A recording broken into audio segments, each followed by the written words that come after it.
The Kenya Kwanza Brigade paraded them all over. The hustlers, the downtrodden. Tutakaa tunakaa na nyinyi kwa meza tukipanga mpango ya serikali. Now they have become a thorn in the flesh. We need, for their own safety, they need to be regulated. And again, Honorable Speaker, as they cause accidents and injure passengers, they equally get injured. Many of them end up maimed forever.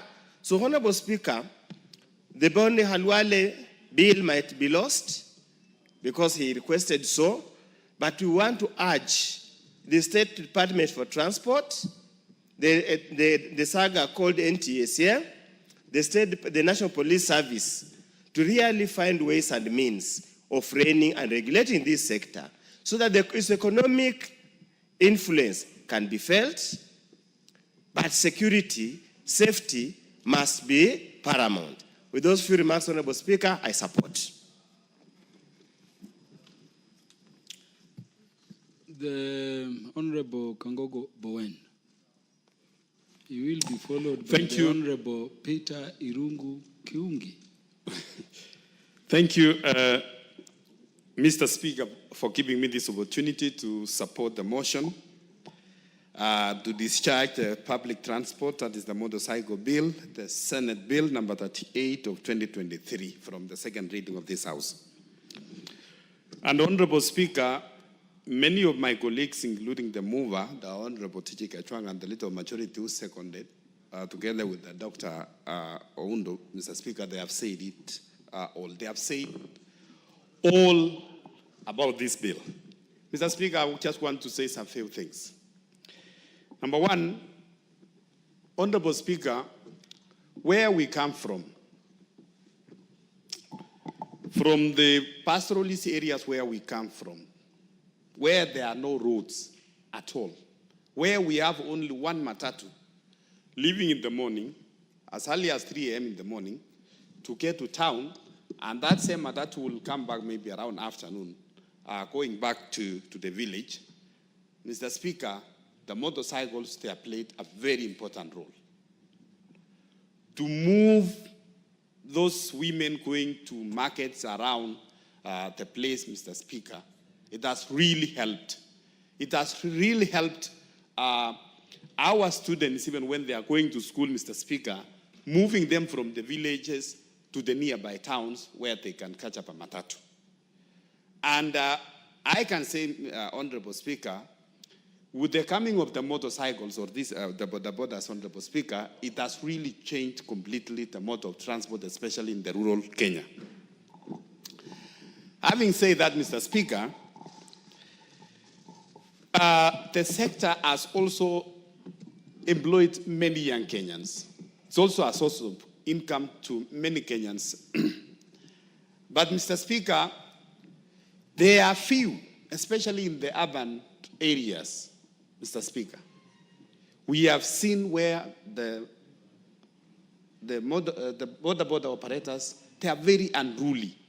Mr. Speaker, I want to say, one time I was coming from Karen, reaching around the junction of, around Kenya Science Way junction to Kawangware, Mr. Speaker, and there was one lady, I don't know, they had an accident with a border rider there. And Mr. Speaker, all of a sudden, about 20 of them, they came surrounding the lady. And you know, as the lady was still arguing, others were entering into a car, removing laptops, taking away valuables there.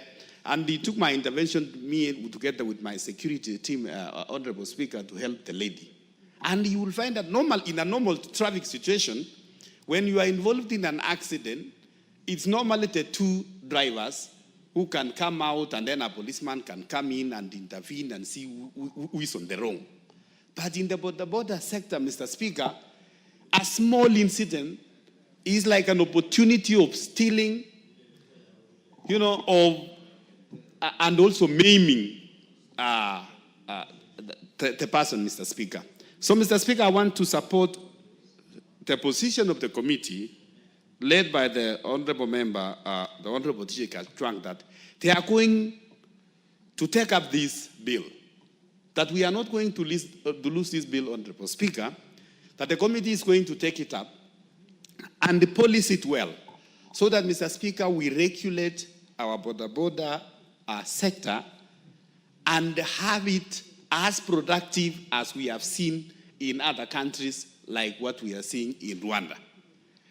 And we have people who are able to follow the traffic laws, Mr. Speaker. Mr. Speaker, sometimes in our roads here, you are driving and you will see just a border coming head-on towards from the opposite direction, completely on the wrong, and in fact, they want you to get out of your way, to pave way for them. So, Mr. Speaker, we cannot allow this to continue. We cannot allow this lawlessness to continue. This is a country which is governed by laws, Mr. Speaker, and I want to really say, Mr. Speaker, if the committee is going to take up this matter, and we have also the law enforcers, our traffic officers, enforce the rules very strictly. And Mr. Speaker, sometimes it's not that we lack laws in this country. We have so many traffic laws. It's only that we have people, we become a lawlessness country where people don't care to follow the law. And sometimes, some of these borders, including even the matatu operators, Mr. Speaker, those who are found to have violated the law, it is many of us, some of us, the politicians, the leaders, we are the first ones always to be in the police stations. Why are you arresting our people? Why are you arresting my people?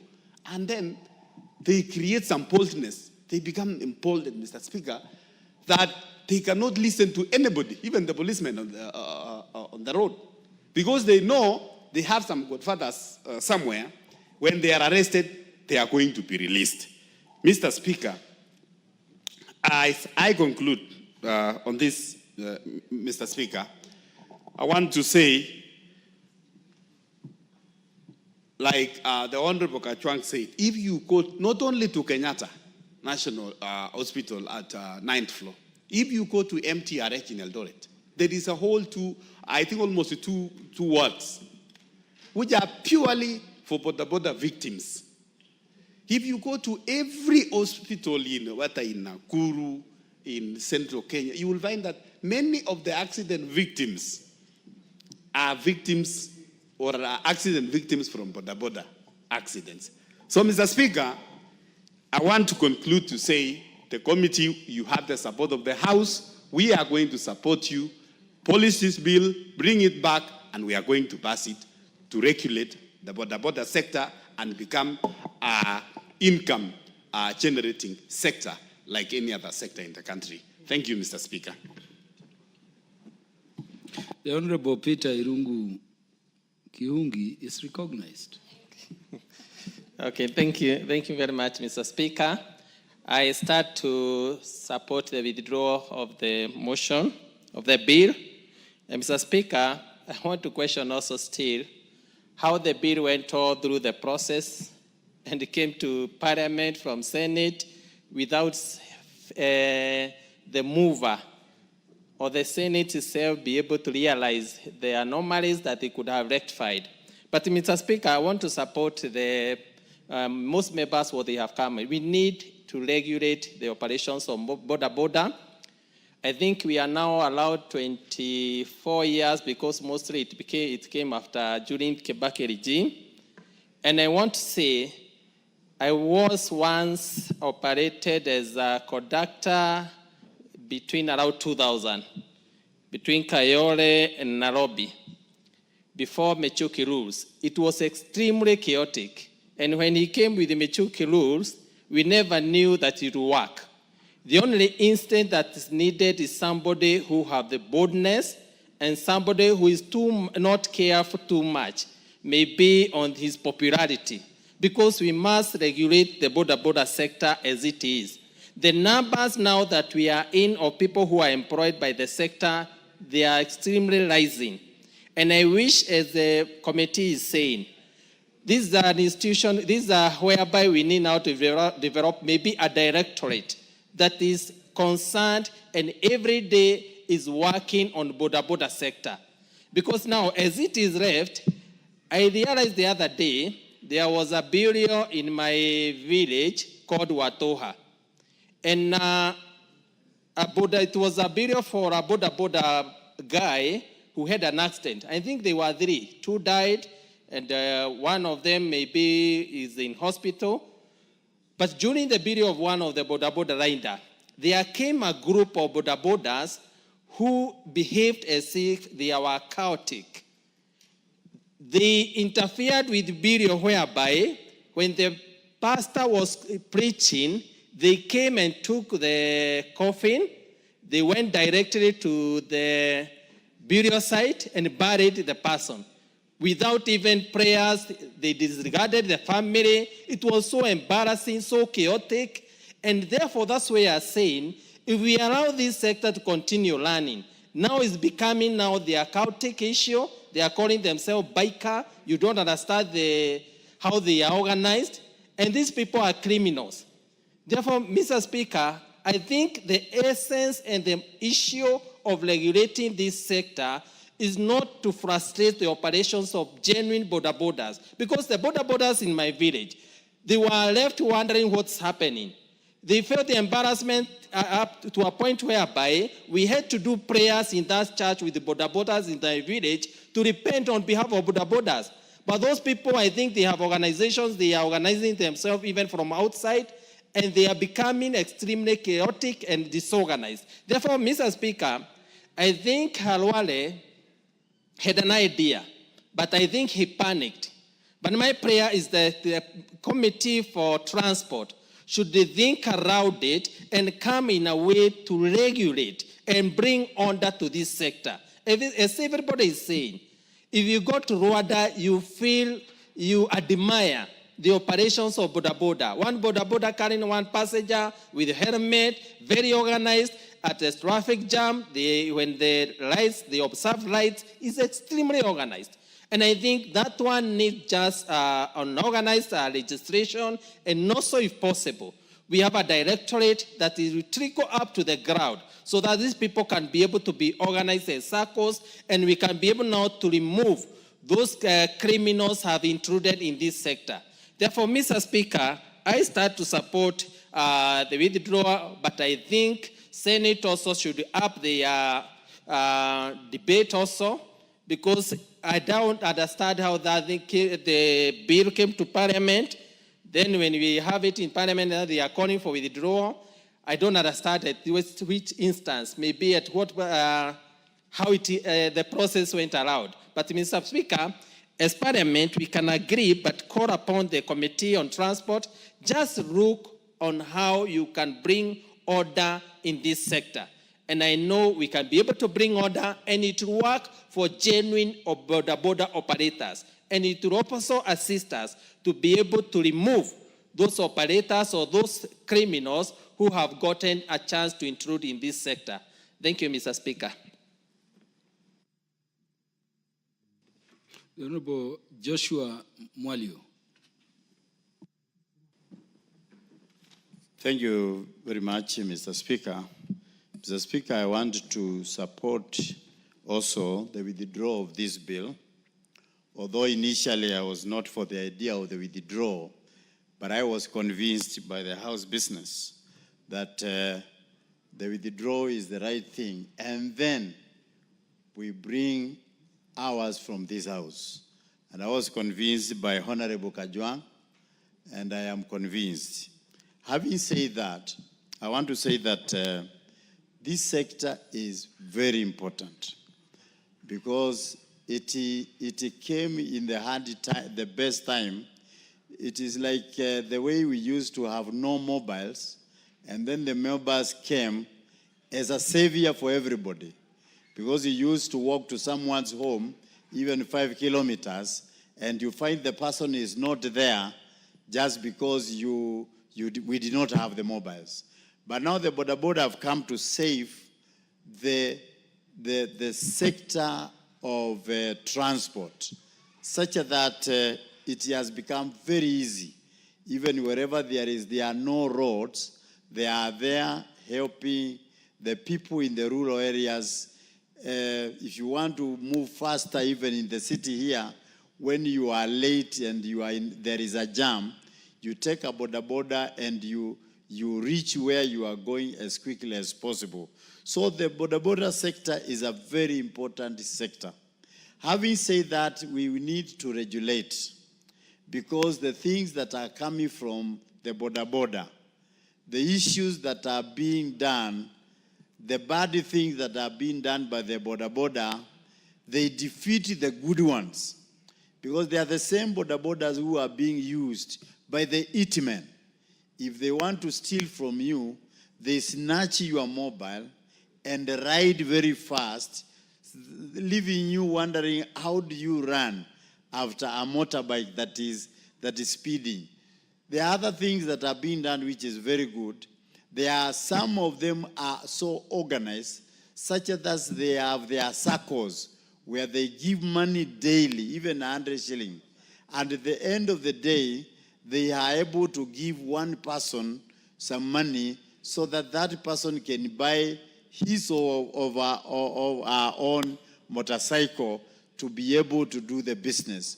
So there are good things that happens, but there are also very bad ones. The bad ones are the accidents. In my constituency, I cannot count how many people have been maimed. Some have become even disabled.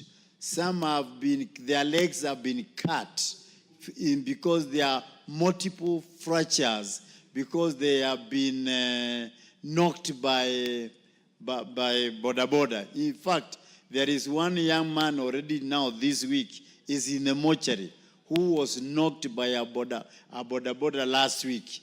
And so many things that we cannot even, they are countless. But when we will regulate it, we need also to enforce the law enforcement agencies to make sure that the bodas keep to their lane. We have done so many training even with the CDF. We have trained them not to ride without helmets. We have even trained them not to ride without insurances. We have trained them not even to carry 2 people, but to carry only 1. But even after the training, they still go back to their old habits of carrying as many people as possible.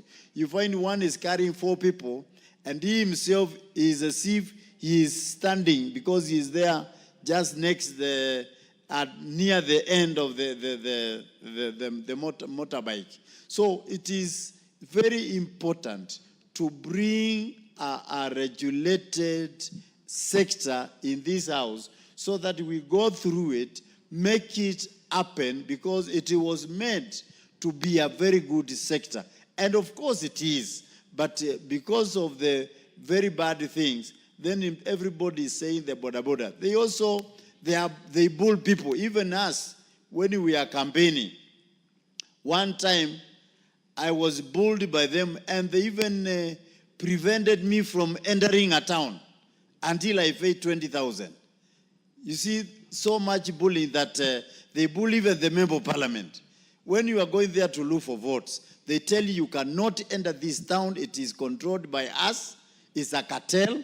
You pay money for you to enter and look for votes. If it's a rally you were going, you become late because you are arguing with the people that don't want even to hear you. So it is very important for us to regulate it and let us talk to them and tell them this is a country whereby we need to be ruled by the rules that are already set, and not everything that you do that is accepted. One of the honorable members I just cited, you drive like this and there is one coming on your side. You don't even imagine there can be anybody riding towards you when you are on your line. So you might even collide and kill them and even kill the passengers. So it is very important that we do we do what is right in this house, and our way is to make laws that help our country. I've seen also some of the organized ones. They obey their chairmen, they obey their secretariats, and you sit down with them, you plan your rally with them, so that they bring you in a town so that everybody is alert. Somebody is coming to speak, even to the people that you wanted to speak to. So they are good for organizing people and also for attracting attention, so that they call for you the crowd. They are good for that. But if you don't pay them after they have done for you that, next time they might not even allow you to speak to the people that you wanted to speak. For Speaker, I want to support for this bill to be, this motion to be brought again after the committee has made good of it, and so that we can make the laws that can govern the sector, so that our country can be disciplined. I've been to China. There are small thousands and thousands of border riders, but they are so disciplined that they move as the cars move. When it is time to stop, you stop. When it's time to move, you move. And it is very organized. And that is where the motorcycles are manufactured. But here, whereby we have been able to import them, we are the ones who are not able to use our roads in the right way. So with those few remarks, Speaker, I support the withdrawal. Does the Honorable Eric, the son of Mumbi, want to contribute to this? I'm told Mumbi is the mother of all the Agikuyu. You're not contributing to this? Okay, the Honorable, the Chair, the Departmental Committee on Finance and National Planning, Honorable Kimani. Thank you very much, Honorable Speaker. And the motion today is on the discharge of the Public Transport Motorcycle Regulation Bill, Senate Bill number 38 of 2023, which is now the official withdrawal from the House. This bill sponsored by the Senator for Kakamega, Dr. Boniface Halwale. I've gone through the bill, Honorable Speaker, and although there were some things or some clauses in the bill that were offensive and probably necessitated the Senator's decision to withdraw the entire bill, it's unfortunate because the bill carried very many things, or a few things, or quite a number of things that were very, very useful, that would have been very useful to this particular section, Honorable Speaker. But before I debate the merits of the debate, Honorable Speaker, there was a presidential decree that was made in 2023 that was supposed to require training fees for border borders to 2,500, Honorable Speaker. I have checked that actually there has been programs that are being undertaken by AA, by NTSA, and by NYS that actually reduce the cost of this particular training to around 750 shillings, Honorable Speaker. However, these particular programs remain a mirage because there is not enough publicity on this, even to our constituents, Honorable Speaker. For you to acquire just a license to ride a border, you need to have a provisional driving license that you apply at 650 shillings. You need to have a test application fee that you pay 1,050 shillings, and you need to pay a license and endorsement of 600 shillings. The training in I checked a few of the training colleges in the country will charge you between 5,000 and 10,000 shillings, Honorable Speaker. So for a skill set that is very important to the people at the bottom of the pyramid and to the real hustlers of this country, Honorable Speaker, I think training fees for border riders remain too high for them to afford. And as a Committee of Transport now retreats to relook at how to bring this back, Honorable Speaker, will be to look at affirmative action to make sure we reduce the cost of training. Because the matters that are raised by the members in this House about, for example, the accidents that are caused by Honorable Speaker, some of them is because some student clears Form 4 or Class 8, and of course now the easiest business to start becomes that of a border rider, Honorable Speaker. But if if then the training fees would be reasonable enough, then that particular rider, Honorable Speaker, would be motivated to go and do boda boda training, Honorable Speaker, before they actually get to ride that boda boda, Honorable Speaker. Boda boda sector is a very important sector in our economy. I dare say we cannot live without the boda boda sector in this country.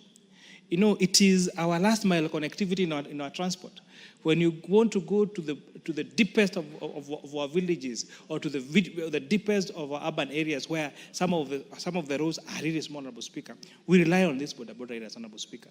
When those people fall sick, it is these boda boda riders that take them to hospitals.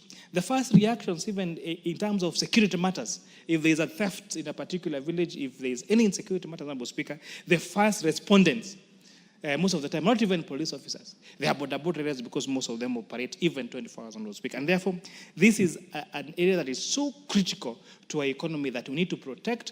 We need to provide affirmative action, Honorable Speaker, so that these riders can have training, can have better access to safety gears, such as a helmet, reflectors, Honorable Speaker. If you check around, especially in Nairobi, Honorable Speaker, you must have noticed most of the bikes, including during the day, have their lights on with a casacco at the front yellow. Those are electric motorcycles. And Honorable Speaker, the spur of use of electric motorcycles in this country that have saved the fuel consumption or the cost of running these boda bodas by more than 50% is a result of policy directions that have been made on this House. The Finance Act of 2023, Honorable Speaker, provided for zero rating of electric motorcycles and their parts thereof, Honorable Speaker. This fundamentally reduced the cost of electric motorcycles that have seen multinationals such as Uber, such as Mogo, such as Watu invest, Honorable Speaker, through venture capitalists into these particular entities, Honorable Speaker. And therefore, you've seen the profitability of boda boda riders, especially the ones that do delivery services around Nairobi, Honorable Speaker, use electric motorcycles. And you're hoping that this private sector will take this further to our villages, Honorable Speaker, so that the boda boda business can be more profitable to these young people that, Honorable Speaker, are very hardworking. As much as we want to blame our boda bodas for the acts, Honorable Speaker, motorists also have contributed to this. You know, when you'll find a lot of time, especially around roundabouts, Honorable Speaker, we really squeeze out some of these boda boda riders, Honorable Speaker.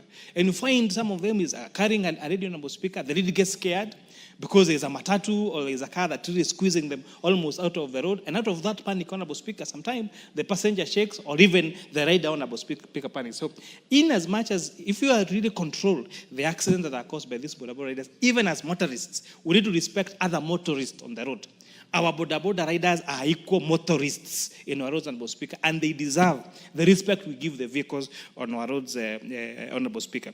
There are some, another policy direction, Honorable Speaker, with this House. I did sponsor the Business Laws Amendment Bill that was passed in this, Honorable Speaker. And one of the critical amendments we had was to stop the exploitation of the buy now, pay later program that was being done by financial institutions, Honorable Speaker. You'll find boda boda riders would go pay a deposit for a motorcycle of, say, 20,000 shillings, but by the time they are calculating the amount of money they paid for the loan of that motorcycle, it is twice or three times the cost of that motorcycle, Honorable Speaker. In addition, Honorable Speaker, if they defaulted just one payment, or towards the tail end, if they deserve with just a few calls, Honorable Speaker, the motorcycle will get repossessed. So by bringing those buy now, pay later schemes into the purview of Central Bank of Kenya, then we expect that they're going to adhere to the ad hoc principle, Honorable Speaker, of not charging interest more than the principal amount of the particular item, Honorable Speaker. So these are some of the interventions that this House has made. However, we urge, especially our private sector, to innovate and make boda boda riding as comfortable, as safe as you've seen in the examples that we've talked about, for example, in China and Rwanda and other countries, Honorable Speaker. And a good example, there's a company called Oye. So Oye has partnered with National Oil petrol station. It is Total Petrol Station, Honorable Speaker, where now when the boda boda riders get to fuel their motorcycles at National Oil, at Total Petrol Station, Honorable Speaker, they actually get to contribute towards having a medical insurance for them and their passenger, Honorable Speaker. And these are some of the products, as we say, can we have our insurance industries innovate and have such solutions as this in terms of affordability, accessibility, and have the border rider and the passenger to be covered on medical insurance. That's the same way we have for motorists, for other motorists, Honorable Speaker. So we laud the interventions that this House has made, and we look forward to the Departmental Committee on Transport coming up with even more innovations to cushion our border riders from, to make sure that the riding is safe, the costs of their training is reduced, the cost of their security gears such as helmet and all the other training gears that they need, Honorable Speaker, that actually it's adhered to, Honorable Speaker. And also thank them. They are a good example of organization. You know, you go to stages across the country, you find they're organized. They have the chairman of that stage who approves all those people that ride that particular stage. They know each other. Some of them have welfare programs. They organize themselves at the ward level, at the sub-county level, at the county level, and the national level. And if, for example, Honorable Speaker, we can find other ways of supporting them, especially with products, Honorable Speaker, and formative action on these particular people, I believe that they can really transform our nation, not just economically, but ensure there is a safe way of movement of goods and people from point A to B, Honorable Speaker, and they actually get to earn a decent income to support their families, because border people in this country are very hardworking people. And as Honorable Speaker, let us stop castigating all the border riders. Ati tunasema watu wote wa boda ni wabaya, ni wezi. It's just like in every sector. They are treated by professionals who do not adhere to professional good conduct. Whether it is in police service, whether it is in legal service, whether it is in the accounting profession, in every profession across the world, you cannot lack a few people who do not adhere to professional conduct of that particular institution, Honorable Speaker. So not all border riders are good, and majority of our border riders are hardworking Kenyans who work hard to feed their families, and for that we must applaud them and help them and cushion them against the cost of their training and the cost of their safety gears. With that, I support this discharge, Honorable Speaker. Honorable Stephen M. Ugaka, MP for West Mugirango. Thank you, Mr. Speaker. And I also want to support the withdrawal of this Senate bill, just like all other Senate bills should be withdrawn. Because the border sector, Mr. Speaker, is the lifeline of this country. And I speak to this as a graduate of business, and during my undergraduate course, one of my theses and dissertations I wrote was about the transport industry as it was then. Mr. Speaker, sir, the transport sector in East Africa was dominated by multinationals, the overseas trading company. And at that time, transport sector was a no-go zone for anybody. And that was the model, even in the banking sector, until the Grameen model came that destroyed the mythology that banking or transport is a space for only big players. Mr. Speaker, since the OTC time, when the matatu industry made a debut into the transport sector, it was demonized. And little did people know that the matatu sector was going to revolutionize the informal transport sector and make transport available to all from destinations which were not otherwise authorized stages under the old monopoly of the overseas trading company. And it has evolved, and today the border sector has even liberalized the transport sector and even made it passenger friendly, so that you can be picked from house to destination and from your destination to the house. And therefore, any attempt to suffocate the growth of the border sector would be going in the wrong direction. But that is not to say that the border sector does not require regulation. In fact, when I went to China, Mr. Speaker, sir, and I thank it to this 13th Parliament, and I wouldn't mention that Fatuma, who is not here, was with me during that trip. I did see that the border sector has gone down to even having border hires, just like we have car hires, where you do not need to own a border to use one to move from destination to destination.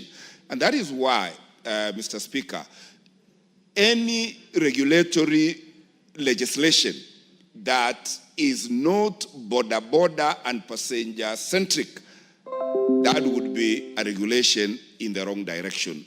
How I wish that this country, under the CBC education program, trained all our learners on how to use borders, how to license our learners as they get out of school, they are able to ride and they are licensed to ride borders, so that we can have transport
ride borders, so that we can have transport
because as much as you legislate for us, it would be important that we also seek your views on quite a number of issues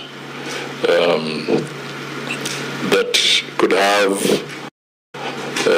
important